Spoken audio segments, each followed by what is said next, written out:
Dozens of businesses along Metacom Avenue in Warren got an unexpected visit last month.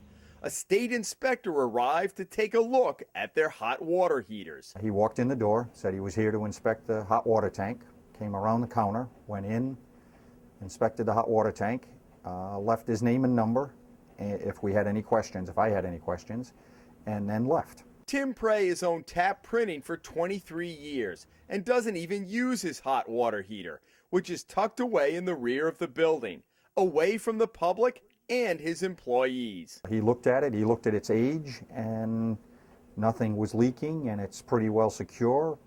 5 minutes, you look at the left, you look at the right, and you walk out. Nice watch. In a week, we'll get a bill. Sure enough, 2 weeks later, this invoice arrived, informing Prey he owed the Rhode Island Department of Labor and Training $120. But it wasn't clear from the invoice if this was a new program or an existing one. That same week, the owner of Club Canine in Bristol had a similar experience. Owner Elena Botello says her hot water heater is only 2 years old. He didn't really even describe anything that was going on. He just said he had to inspect it, left a Post-it note with his name and phone number on it. A Post-it note? Yeah. No business card? No business card. And did he say what division he was from in the state? No, just from the state of Rhode Island. I feel strongly that if a hot water tank had to be inspected, you would think they'd check to see if the electricity was on for it, to see if it was working. Ours is off. You would think that every home that had a hot water tank would need to be inspected also. Or is this just a way to raise money for the state to run government? So what you're saying, safety versus revenue. Correct. It turns out the so-called boiler inspection is not a new program.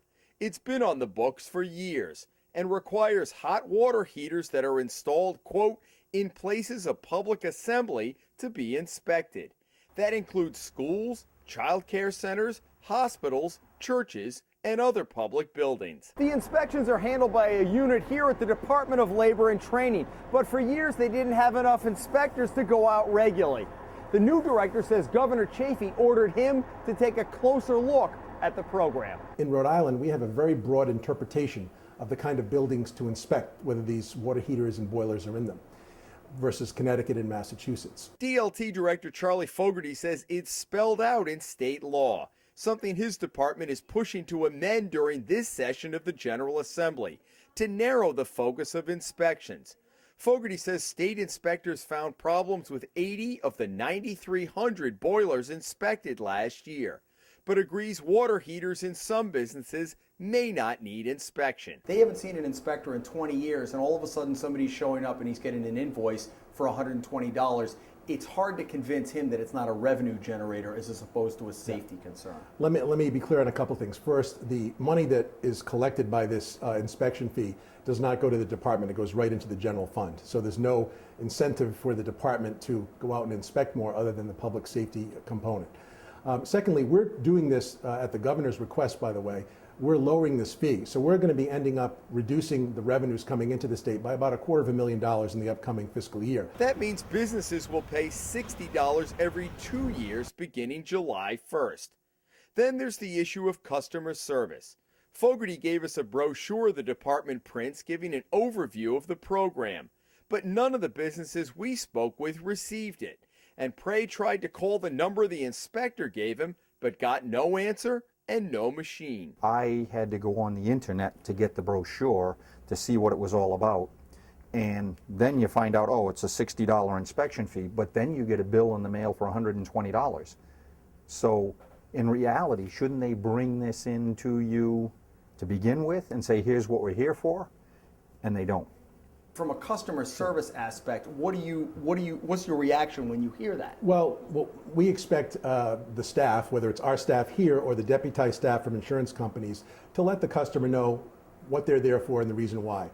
They're supposed to be getting one of these brochures as they go and inspect, which tells the purpose and the reason for it. One of my little pet peeves is when you're meeting with the public, you need to have a business card.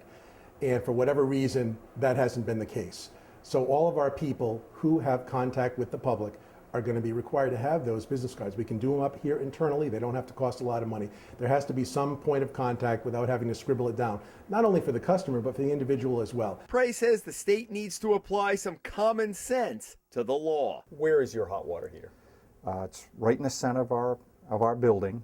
We have 4 people here most of the time, and it's off the majority of the time. How because close, it's not being even if used. it was on, how close would it be to the public? Probably 50 feet away from the public. All right. Your public doesn't really get past the counter, right? No, they don't. So we're reducing the fee effective July 1 by 50%. And hopefully with the passage of legislation by regulation later this year, we will eliminate a whole host of businesses that currently fall under the law, but we feel are not necessary to be inspected, given the safety concerns out there. Jim Hummel for the Hummel Report.